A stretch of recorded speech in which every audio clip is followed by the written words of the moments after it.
उदाहरण द्यायचं झालं तर 82,000 ईमेल पाठवले होते या आर्य कारसेपच्या विरोधात कॅम्पेन करण्यासाठी।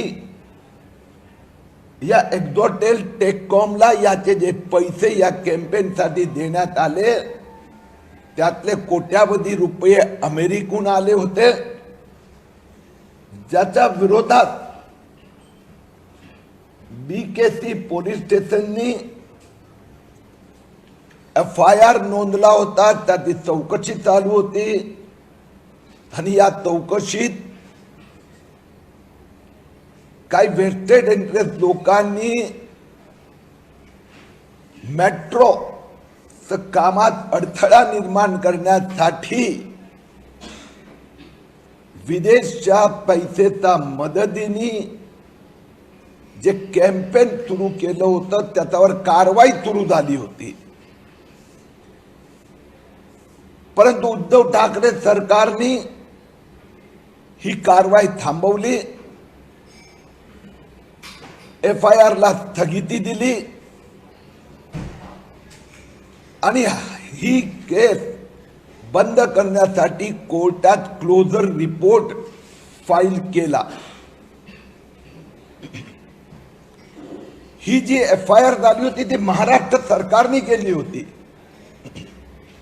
MMRDA आणि MMRCL Mumbai metro railway corporation limited तर स्वतःचाच सरकार स्वतःचाच कंपनी विरुद्ध अशा प्रकारच्या डुबियस कॅम्पेनवर कारवाई होत असताना ठाकरे सरकारने ही कारवाई का थांबवली याची चौकशी व्हायला हवी।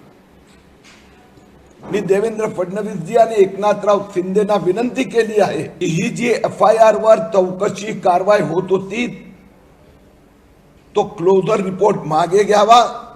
कोर्टाने अजून अंतिम निकाल दिलेला नाही, चौकशी पुन्हा सुरू करावी आणि यात वनशक्ती NGO यांनी आरेला कारसेड होऊ नये, परंतु एक प्रायव्हेट बिल्डर रॉयल पाम हिथे हे कारसेड व्हावं हे जे याचा मागचा त्यांचा कॅम्पेनचा हेतू होता, ज्यामुळे रॉयल पामला 4,800 कोटी रुपयाचा TDR मिळणार, म्हणजे 4,800 कोटी रुपये फायदा होणार, तर यांचा रोलचा पण तपास करावा या NGOचा, अशी ही मागणी मी केली आहे।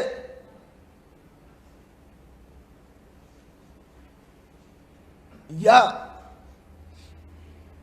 उद्धव ठाकरे सरकारच्या निर्णयामुळे 10,000 कोटी रुपये या प्रकल्पाची कॉस्ट वाढणार आहे।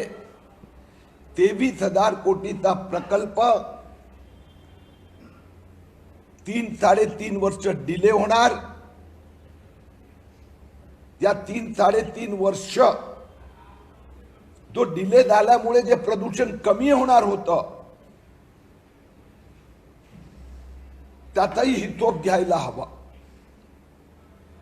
एक जो प्रचार केला जातो की आरेची जमीन, त्या आरेची 30 हेक्टर जमीन त्यातला 5 हेक्टर ग्रीनच राहणार आहे, 25 हेक्टर जमीन जी यात जाणार, जर ते कारसेड कांजूरला हलवलं तरी जे कुलाबा सिप्स लाईन ला पुढे जाऊन U-टर्न घ्यावा लागणार, त्यामुळे 15 हेक्टर जमीन जाणारच आहे। म्हणजे प्रश्न फक्त 10 हेक्टरचा होता आणि त्यात त्यांनी 3,000 झाडं म्हटलं, अन्यथाही 1,000-1,200 झाड जाणार। मी गृहमंत्री भारत सरकारलाही विनंती केली आहे, माझ्याकडे याचे FCRA चे जे पेमेंट आलंय त्याची डिटेल आहे। हे FCRA चं जे पेमेंट आलं त्याचा कुठे उपयोग झाला, कोणी हे पैसे पाठवले याची चौकशी व्हावी। जायको जापान इंडस्ट्रियल फायनान्स कॉर्पोरेशनने आता पैसे देण्यासंबंधी 4 प्रश्न केले आहे. पैसे आले नाही तर हा प्रकल्प पूर्णपणे रखडणार.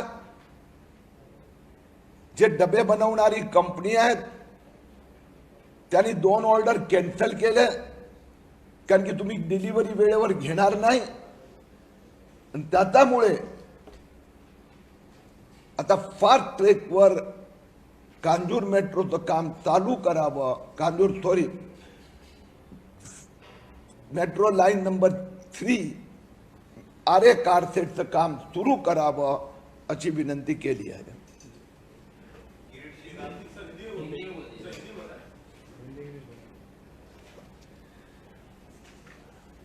उद्धव ठाकरे सरकार ने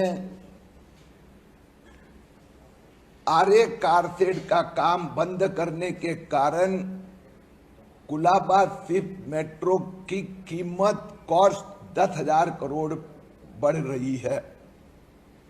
मैंने मुख्यमंत्री एकनाथ जी शिंदे और उप मुख्यमंत्री देवेंद्र फडणवीस जी से प्रार्थना की है, आरे कारसेट का काम जल्दी शुरू किया जाए. जो आरे कारसेट के विरुद्ध में जो कैंपेन उठा था उसमें अब यह स्पष्ट हो चुका है कि विदेश से पैसे आए थे, एफसीआरए के द्वारा आए थे. झटका ओआरजी, वनशक्ति ऐसी कुछ संस्थाओं का जो रोल था, बैंगलोर के एक्सोटेल टेककॉम प्राइवेट लिमिटेड को अपॉइंट किया गया जिसको 4 करोड़ रुपए विदेश से आए. एक उदाहरण देना चाहे कि कैसा मैनिपुलेटेड कैंपेन था, तो झटका ओआरजी के द्वारा 82,000 ईमेल भेजे गए थे. उसके ऊपर खुद महाराष्ट्र सरकार ने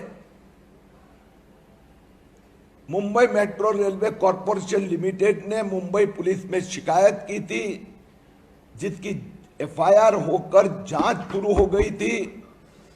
और इस जांच में ये सब चीजें पाई गई थी. कुछ लोगों की गिरफ्तारी होने जा रही थी. विदेश से पैसा किसने भेजा वो भी बाहर आ रहा था. तब उद्धव ठाकरे सरकार ने ये जांच रोक दी. पुलिस को एफआईआर बंद करने के लिए कहा गया. कोर्ट में क्लोजर रिपोर्ट सबमिट किया गया. ये सब की वापस जांच होनी चाहिए, ऐसी हमारी मांग है. वनशक्ति एनजीओ ने तो रॉयल पाम प्राइवेट बिल्डर की जमीन लेने के लिए कहा गया, जिसके कारण 4,800 करोड़ रुपया उस बिल्डर को टीडीआर का फायदा हो. हम चाहते हैं कि मेट्रो का काम पुनः जल्दी से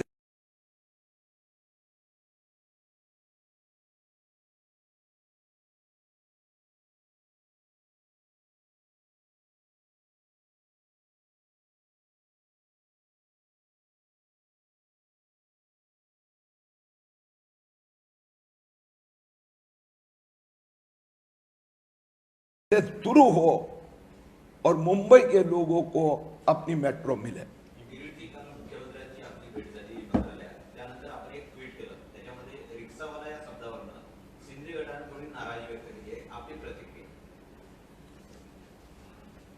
मला माहित नाही, माझ्यापर्यंत ती कोणी प्रतिक्रिया दिली नाहीये. दुसरी गोष्ट, माझा मुख्यमंत्रींना रिक्षावाला म्हणून सन्मानाने नाही, त्या चेष्टेने म्हटलं जात होतं, ते महाराष्ट्राच्या जनतेला मान्य नाही. मी आणखीन एक वाक्य जोडतो की आमचे नवीन सहकारी दीपक केसरकर यांनी गेल्या 20 दिवसात यांचं एक नवीन रूप आम्हाला पाहायला मिळते. खूपच सुंदर भाषा आहे, संयमी स्वभाव आहे. त्यांचा स्वतःचा, त्यांचा पक्षाचा, काही आमदारांचा भावना आहे, मी त्या भावनेचा आदर करतो. पण महाराष्ट्रात जे माफिया राज चाललं होतं, तर महाराष्ट्राचं तर माफिया राज संपलं आहे. पण मुंबई महापालिकेतलं माफिया राज पण मी संपवणार. ओके. सर, माझा एक प्रश्न होता की तुम्ही ज्या पद्धतीनं यामिनी जाधव, प्रताप सरनाईक आणि इतर लोकांच्या विरोधात तक्रारी केल्या होत्या आणि या संपूर्ण संदर्भात तुम्ही हा प्रकरण जे उचललं होतं, आता ते सत्तेत या संपूर्ण संदर्भात सहभागी झाले तर तुम्ही तुमची काय भूमिका असणार आहे, त्यांच्या दिलेल्या तक्रारीवर काय पाठपुरावा करणार? मला असं वाटतं की हा प्रश्न 5व्यांदा विचारला जात आहे. माझी हरकत नाही आहे. आम्ही कोणतीही कंप्लेंट आतापर्यंत मागे घेतलेली नाही. आपण काही लोकांची नावं घेतली, यांच्यावर ऑलरेडी कारवाई झालेली आहे आणि न्यायालयीन प्रक्रिया सुरू आहे. आणि माझ्या माहितीप्रमाणे यात कुठल्याही एजन्सीनी पण माघार घेतलेली नाही. किरीट सोमय्यांनी स्वतः उच्च न्यायालयात याचिका केली आहे, त्याचीही सुनावणी सुरू आहे. इन्कम टॅक्सची बेनामीमध्ये सुरू आहे आणि ईडीची स्पेशल कोर्टमध्ये सुरू आहे. आमच्यासारखा ऍक्टिव्हिस्टचं काम असते की जिथेही अपारदर्शकता दिसली ते समाजाचा पुढे आणावं. इन्व्हेस्टिगेटिव्ह एजन्सी तपास संस्था सरकारच्या लक्षात आणून द्यावा, त्याचा पाठपुरावा करणं आणि शेवटी न्यायालयीन प्रक्रियेच्या सामोरे जावं. न्यायालयाच्या निर्णयाची आपण सगळ्यांनी प्रतीक्षा करावी.